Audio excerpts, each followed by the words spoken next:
Today we're talking about coping strategies.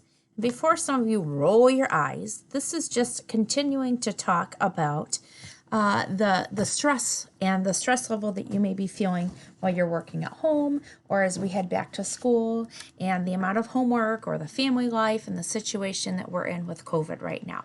So this isn't just about anger and the list of coping strategies you have to have. This is about managing your stress. And literally, as I went to record this video, I had to yell at my kids to keep the volume down. So as you look at this document here today, there is an overwhelming list straight out of the Google Slides. It's over 70 coping strategies. And in fact, you're probably going to have to come in here and you're going to have to zoom in to take a look at all of these. You do not need to read through all of these. Just keep this in the back of your mind as, hey, there are a lot of strategies here, and you can look back at that as you need to later on this morning. Where I'd really like you to focus then for a minute here is on slide number 2, types of self-care. Self-care is just taking care of yourself, and part of taking care of yourself is dealing with the stress that you may be feeling. So this is what I really want you to look at. Types of self-care really fall into 4 different categories: physical, emotional, social, and then spiritual. So as you're looking at different types of calming, self-calming, coping type of strategies, I want you to really think about, what do I know about myself and what kind of strategies do I know are going to work for me? So the first type are physical. I mean, obviously, right? Physical, has to do with your body. So things like sleeping, exercise, going for a walk, doing some yoga, doing some stretching, getting lots of sleep, eating good food. Anything that has to do with your body is going to go under the physical type of thing. Then there is the emotional type of self-care or coping strategies. Emotional, think about your emotions. Think about that type of well-being. So stress management falls in there. Think about anytime you pick up your phone and you're texting or you're calling a friend, you're checking your email, not because you need to see what assignments are due, but because you're wanting to communicate with a friend. When you do random acts of kindness, that would be an emotional thing as well. When you give a hug, when you give a handshake, those would also be emotional well-being, self-care, coping strategies as well. Not trying to be sexist at all, but a lot of girls and females fall into this emotional well-being. I was looking at some questions and it was like, well, who do you like to talk to when you're feeling stressed out? And I kind of laughed because my boys at home, when they're stressed out, they do not want to talk. They fall right into that physical category, and there's not a let's talk it out kind of a thing. So again, girls, females really fall into that emotional.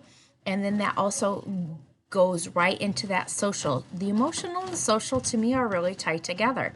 Again, it's the people, it's the communication, it's time together, it's asking for help.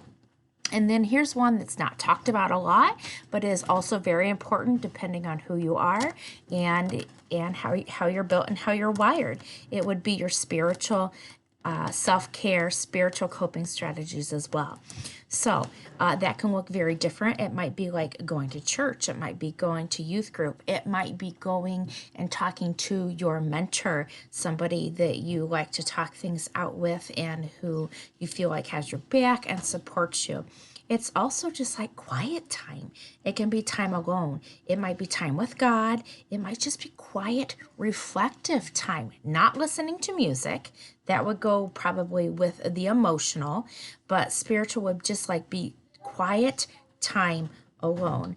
It might be going for a walk.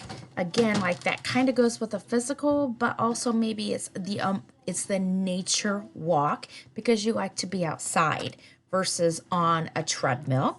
It might be journaling. It might be going to a favorite secret quiet place as well. Now, as you move forward today, you do not have to say, oh, I'm choosing this coping strategy and it falls into this category. It's not that way at all. why I wanted to have you look at the slide is so that you I feel like most of you know yourself already. You're like, nope, I'm not going to pick up the phone and call a friend and say, oh, I had such a horrible day. I'm going to pick up a basketball and I'm going to go out and I'm going to shoot some hoops in the yard.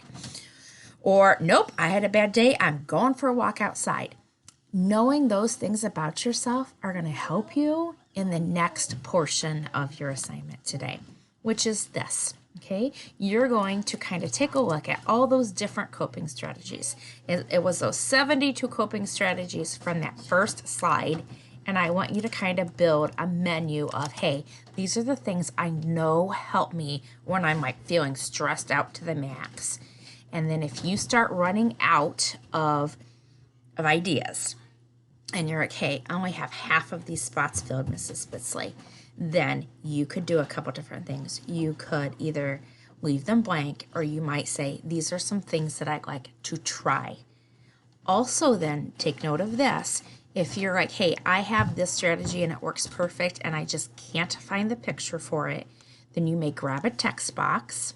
I'm going to pull out of here. You may grab a text box and you can type it in, because this is what your space actually looks like. You're going to move to slide 4, and it gets a little bit overwhelming because you can actually move. You can scroll up and down then here, and there's all those different ones. So let's see. Some coping strategies. I love to walk outside. I am that nature person, and I don't see that. So I am going to immediately say, you know what? I need a text box, and I'm going to put it here. And I'm going to say nature walk. And I'm not going to spend a whole lot of time here. And I'm going to put it there. Okay. Another thing, one of my hobbies that I love to do is take pictures. And that helps me when I'm stressed out. So I'm going to pop that there. Okay. And so again, I'd like you to fill in this as much as you absolutely can of things that you know work for you when you're stressed out, that help you cope, that help you manage, and just help bring you up, bring you down, get you off that cliff. When you are done, I would like you to turn that into me so that I can take a look. If you get completely stuck, if you'd like to take a look, then slides 5, 6, I believe 7, 8, and 9, 10 as well, have some sample menu boards as well, so you can take a look. But don't cheat. I would like this to be your own work. You may not just copy one of those. So do some self-reflection and good luck. I can't wait to see them.